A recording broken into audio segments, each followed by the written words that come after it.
Good evening and welcome to the March 2025 um, Community Service Meeting of the Common Council for the City of Norwalk. The meeting will come to order at 7:01. We will do a roll call.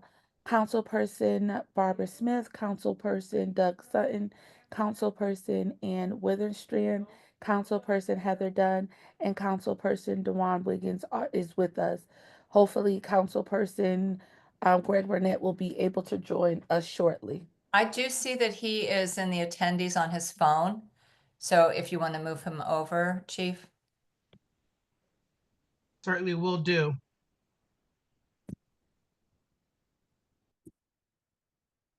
Thank you, Councilperson Smith, for that. As we are doing that, we will open if there are any public persons in the quorum for public participation.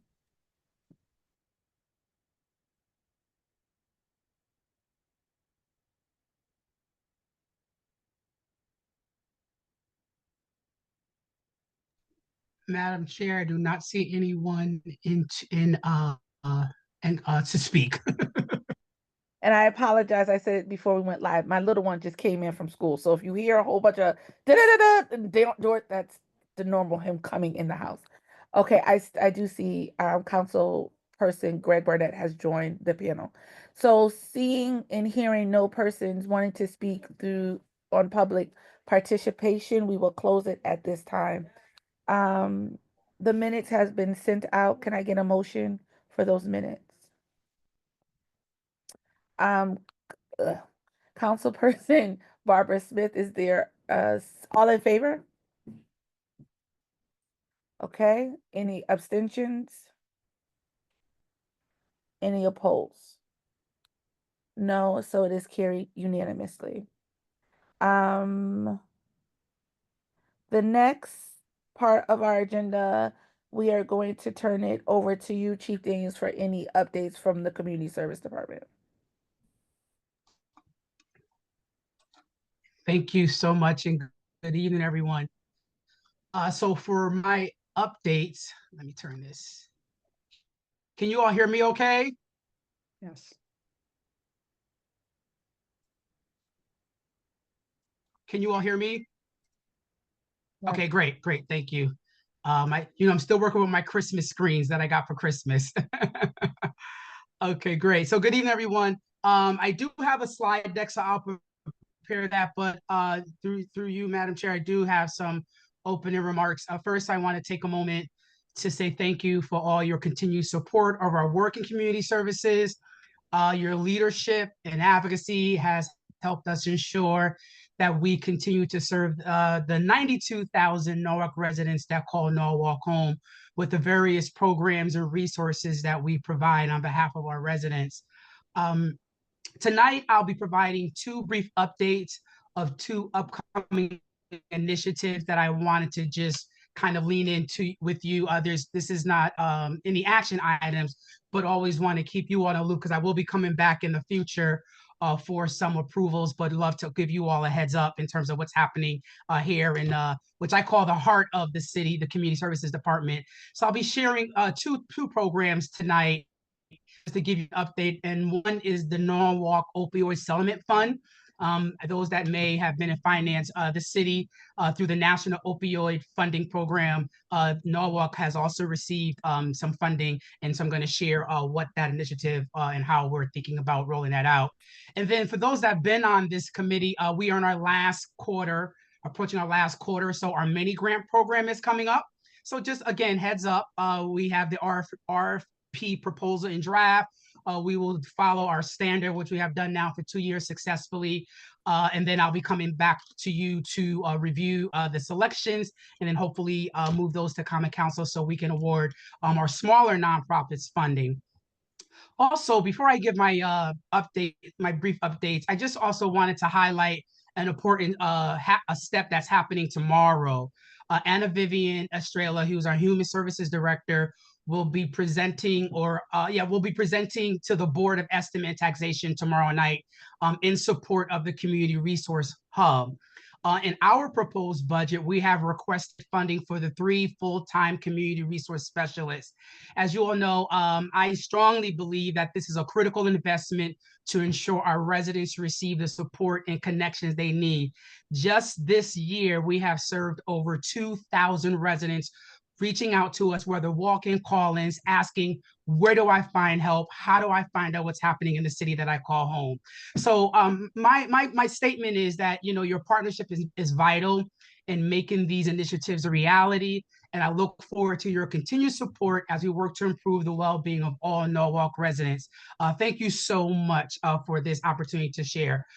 Through you, Madam Chair, I would now like to share my slides and just kind of give you all an overview of our upcoming programs. Chief Daniels, one moment. I see Councilperson Barbara Smith with her hand raised. Thank you, Chair Ayers. Chief Daniels, can I just ask a question? Do you feel that you need support at the BET meeting? Would you like any of us to attend? Because I'm happy to do that. Thank you. As I understand, tomorrow, the Community Resource Hub is considered through the BET process an open item. For those that have watched it, we were asked to look at some additional funding, and I don't know what to say. Mm-hmm. I think at this point, I think the city should be funding it. Is my position. But we are prepared to have that conversation. I am aware that the following week will be public comment, Councilwoman Barbara Smith. So, but for this meeting, I am staying optimistic and believe that our report and our findings will be substantial enough to have the BET say yes. And if that happens tomorrow night, I will be extremely ecstatic and supportive. And happy, but I will keep you all abreast of that. Thank you. Any other questions before we go forward? Okay, Chief Daniels, we're ready for the slides. Got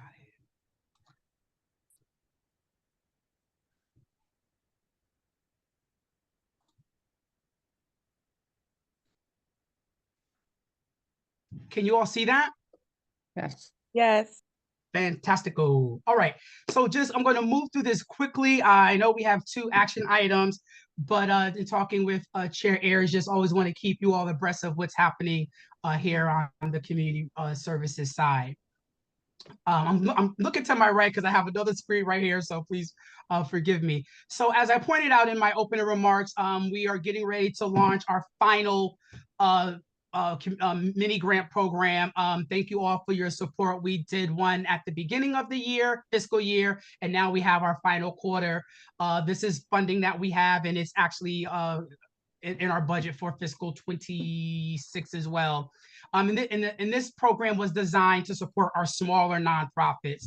This is the way the city has responded. So the eligibility is nonprofits who have an operating budget of $1 million or less. We found, and since I've been here for over 6 years now, you know, the nonprofits are really the heart of the city in a lot of ways because they're on the ground. They connect with residents in a very personal and real way. So this is the way we have been able to identify some funding to support. The grant limits are up to $10,000, and we will be starting that fairly soon. So we're working on some launch dates. So you'll just see it's either going to start April 7th or April 14th. We do a press release. We put in our social media. Our small nonprofits are already aware, so they're waiting for the dates to come out. We do a 3-week application period because it was designed to be very labor intensive. Again, it's $10,000 or less, so we're not asking for their whole life story, but they still have to meet our procurement criteria. For example, being a 501c3, have to have 990s and all of that, and that's just all of our routine procurement process. significant for this committee, we will then plan to come before this committee on May 21st to present through our RFP process. They will be scored, and then those that will be selected through the RFP process, we will come to this committee as we've done in the past to identify the organizations that have been recommended for funding. If you all have any questions, we will be able to answer them. And then we're fortunate that that following week, there's a Common Council approval May 27th, and then disbursement of funds throughout the month of June. So we do have a very robust timeline because this funding is based on our fiscal year. So the idea is to make sure this funding is allocated through this fiscal year, which it was intended to do. And then the second one is a new one. I know some of you may have heard about this as well. The city of Norwalk, like all of our other 169 towns, have received funding out of the National $1 billion Opioid Settlement Fund. So this funding comes from there. Funds must be used in accordance with the distributor and Jensen settlement agreement, which is all online, and we will certainly follow the required criteria. And so we will be utilizing initial portion of the funds that the city has already received beginning next month. A local context just that just kind of struck me in a lot of ways, that in our community here in Norwalk, we have had a devastating impact with overdose rates doubling since 2019. Norwalk ranks in the top 5 of municipalities in Fairfield County for opioid-related deaths. From 2015 to 24, we lost 155 residents to opioid-related deaths. And so we're excited, and a better lack of word, to be able to have this additional funding.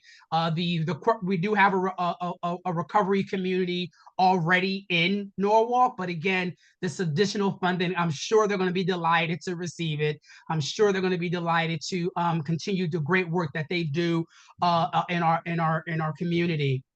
So we have a two-pronged strategy, which I will just share quickly. As you all know, we have been, this committee supported me in working with the former chief and now Chief Walsh, that we have mental health counselors that are embedded in our police department. So we're excited that, and I'm working in partnership with Chief Walsh, that a part of this funding will have a part-time recovery support specialist. This person specializes in folks struggling with opiate addiction. So that person will be embedded in the behavioral health unit, but also working with partners for referrals and so forth. And then the other part, as I kind of alluded to, we have a few recovery organizations that work in substance abuse and prevention here in our city. And so we'll be drawing down some of this funds to help many of the nonprofits who provide treatment, recovery programs in our city. So I'll be coming before this committee once we do the RFP. Chief will be going through his committee to draw down his funding for the part-time recovery coach. And then we do plan to do a press conference with the mayor, and of course, all of you will be invited, so we can really let Norwalk residents that, hey, we receive funding and we are thinking about this thoughtfully and methodically and really working with our recovery community, because the city of Norwalk and ourselves, we don't provide these services directly, but the funding comes through the city. And so I've already had a variety of conversations with our recovery community, and we're just excited to be able to facilitate and get this funding to these organizations so they can do the great work that they do. Thank you very much. I'll entertain any questions. Chief, thank you so much. My first question is, I think I heard you, but I just want to make sure I heard you correctly. I know I was talking fast. A mile a minute, but that's okay. You're giving funding for a part-time behavior specialist in the police department, and the police department is giving funding for a part-time specialist. So is that going to equal one full-time person? No, I apologize. So we're already funding the 2 full-time mental health counselors that's already embedded in the police department. This funding will pay for a part-time recovery support specialist. This is their specialty. They're expert in working with residents who, the police department are part of first responders, to be able to provide connections, resources, and connecting residents to the recovery resources that are in our city. So be in addition to the two people we've already, okay, that I just need to, Correct, correct, thank correct, you so much. correct. Any other questions for the chief? Councilperson, Ann Witherspoon. It's just a quick question about the recovery support specialist. Is that a licensed position or is that like a paraprofessional? I know in the recovery support community, very often they're folks that are not necessarily licensed with master's degrees, but they're just as competent and they're very familiar with, navigating those systems. So I was just curious. Yeah, so thank you for that. Please forgive me for cutting you off. So I can't speak to that directly, but what I can tell you is that the Recovery Network of Programs, who we have the contract, they contract with us to provide the two mental health counselors in the police department. And we will also contract with them to hire the part-time recovery support specialist for the behavioral health unit. I can say that the two mental health counselors, they are master's levels. When I wrote the original program, and I feel comfortable saying that this individual is also licensed and has the credentials to do this specialty work, working alongside our behavioral health unit with Chief Walsh and his team. Thank you. Thank you. Any other questions? Okay, good work, Chief. Good work, good work. We will Thank you move so much. right along with our agenda. We have some action items tonight. I will read them and then we will turn it over back to Chief Daniels. The first action item is A1. Authorize the mayor, Harry W. Rayling, to execute any and all agreements and documents, instruments, or amendments as may be necessary with Carver Foundation, Inc. to provide financial assistance for the 2025 Summer Enrichment Program in the amount of $147,000. Account noted. Chief, before you speak to this, I am excited. I know we do have Navalette here with us on behalf of the Carver to speak also to this item if there's any additional questions from the council. Though Carver does the good work, and they have been doing it for a substantial amount of time here in our city. Chief Daniels, turn it to you. Thank you. You all received my letter of support. The city has a long-standing history with the Carver, which is beyond my tenure here, and I'm continuing to ask. I was able to fund a portion of the program. Unfortunately, the budget did not allow us to fund at a rate that we had planned to, but we're just excited that we are able to fund the 147 to support the summer enrichment program, to support our youngsters during their transition during the summer. So I asked for your continued support to support this program. I have put it in my budget again for fiscal year 27 and waiting for the approval for there. Ms. Navalette Peterkin, who is the CEO and president of the Carver Foundation, is here if you have any specific questions to the great work that they do. Thank you. Councilperson Barbara Smith. I have no questions, but Navalette, I just want to thank you for your work. As a teacher in the school district, I saw every day how you touched our kids and continue to do so. So it's a pleasure to be able to support the summer enrichment program, and I do wish we could do more. Thank you. Councilperson Dewan Wiggins. Thank you, Chair Ayers. Just really quick question: is this the same program that was we funded last year? Yes, sir. Yes, it's a one-time, like an annual funding. Yeah, it's Say that again. I'm sorry, I didn't hear you.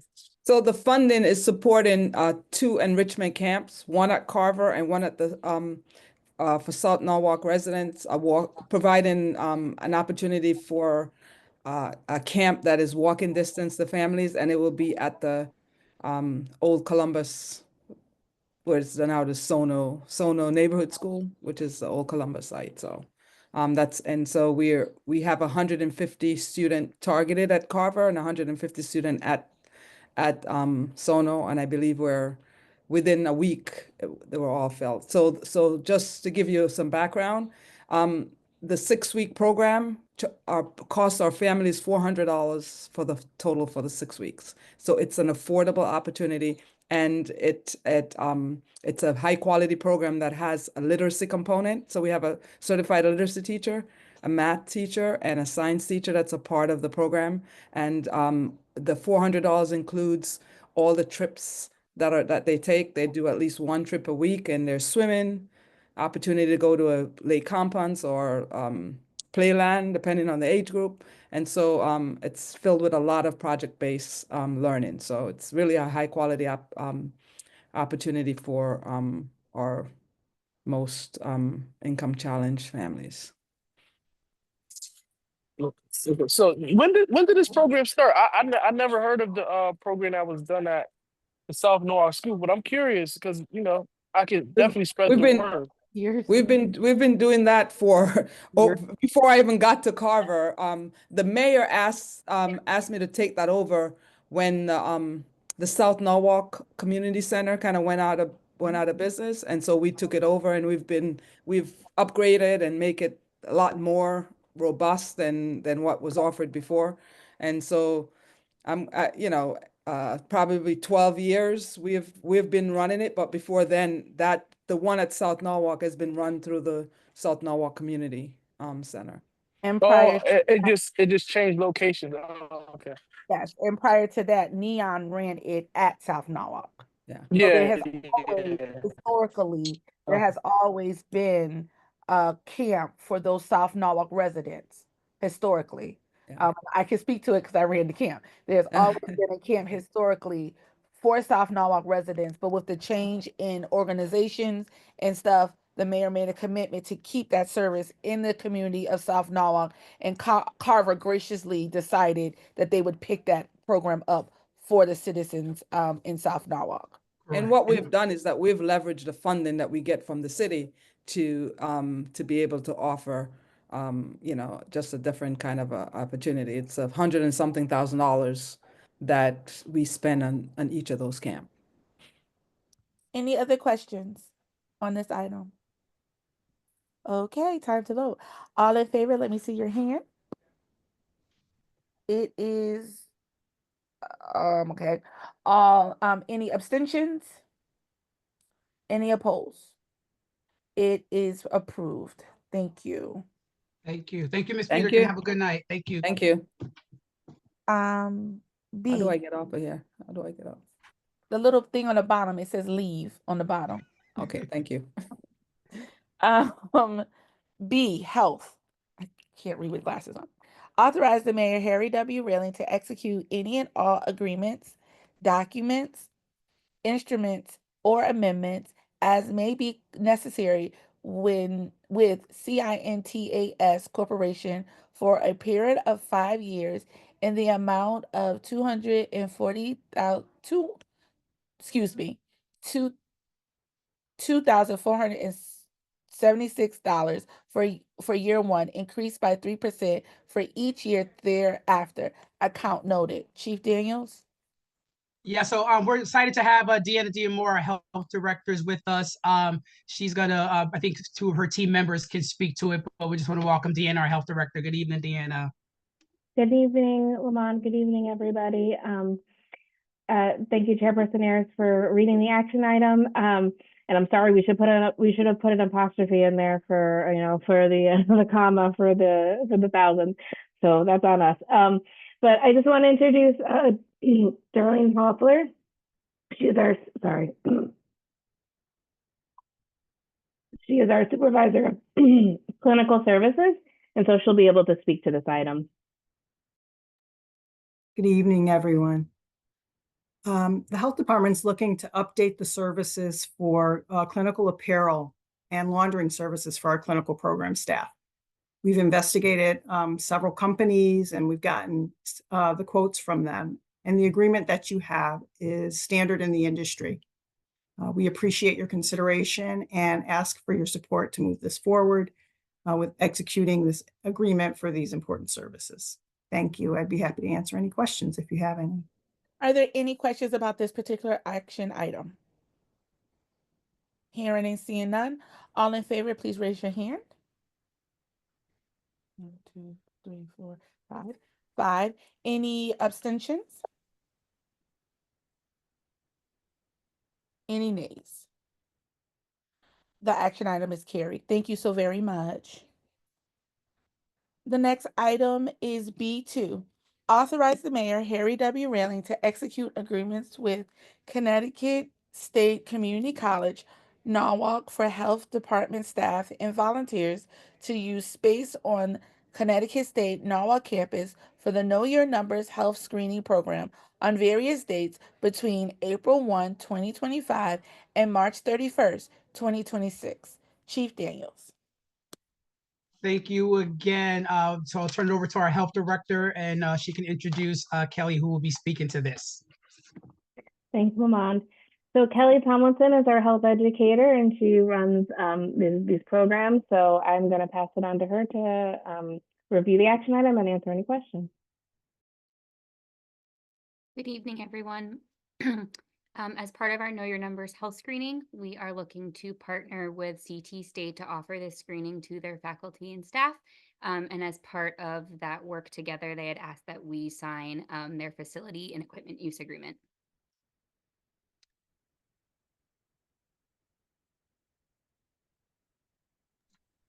That was quick. I thought you were going to say Very more. quick, yeah.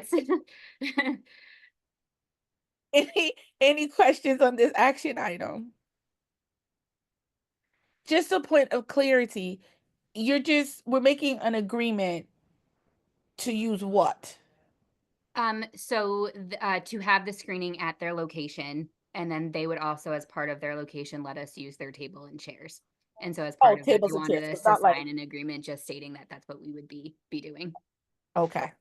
Yeah, they want to formalize it, so we need the mayor's signature, and you all have that authorizing body to get him to sign our contract. I heard equipment, and I don't know why I thought medical equipment. I'm like, why are we? Nope. Super just super tables easy. and Just chairs. chairs and tables. Councilperson Ann? I just have a question. This looks great. Can you just say a little bit about how this program's been utilized and what are, just Yeah. a little, maybe other people already know about this. I'm new. I just love to hear how it's being utilized and. Definitely. So as part of our chronic disease prevention work, God, I can't believe it's been going so fast, but it's about 2.5, almost 3 years now of offering these health screenings. And so we use our staff and our emergency response team volunteers to offer blood pressure, blood sugar, BMI, and waist circumference. And then we do a little bit of health education and help people understand kind of that snapshot in time health status, with really the goals of helping people know and understand their numbers, but then also really trying to help people encourage them to see their healthcare provider more regularly. And if they don't have a medical home, giving them the resources of local, health services to get connected to. That's great. Thank you for that background. Yeah. Any other questions? Okay. All in favor of this action item, please show your hand. Okay, we have 5. Any opposed? Any abstentions? 1 abstention. Okay, noted. No, my hand was no. I was with it, but my hands was stuck for some reason. Okay, You so hear are me? you voting? Yes, I can. Are you voting for I'm this? for it. Yeah, I'm for it. Yes, my Thank you. hand came up late. Okay, thank you. So we are all voting for this action item. Thank you. So it passes. I couldn't think about that real quick. It passes. Can I have a motion to adjourn? Madam Chair, Greg Burnett here. Just wanted to verbally state that I was in favor of all the items, even though my hand did not go up. Thank you. Tesco, can you please note that Councilperson Greg Burnett voted in favor of all 3 action items? Anything else at this time? Yes, Councilperson DeJuan Wiggins. Motion to adjourn. Motion to adjourn. All in favor? Oh, unanimously. All right, good night. Thank you, Thank everyone. you all. Thank you again. Bye. Have a great Thank you. evening. Thank Thank you. you. Good night. Thank you, everybody. Bye bye.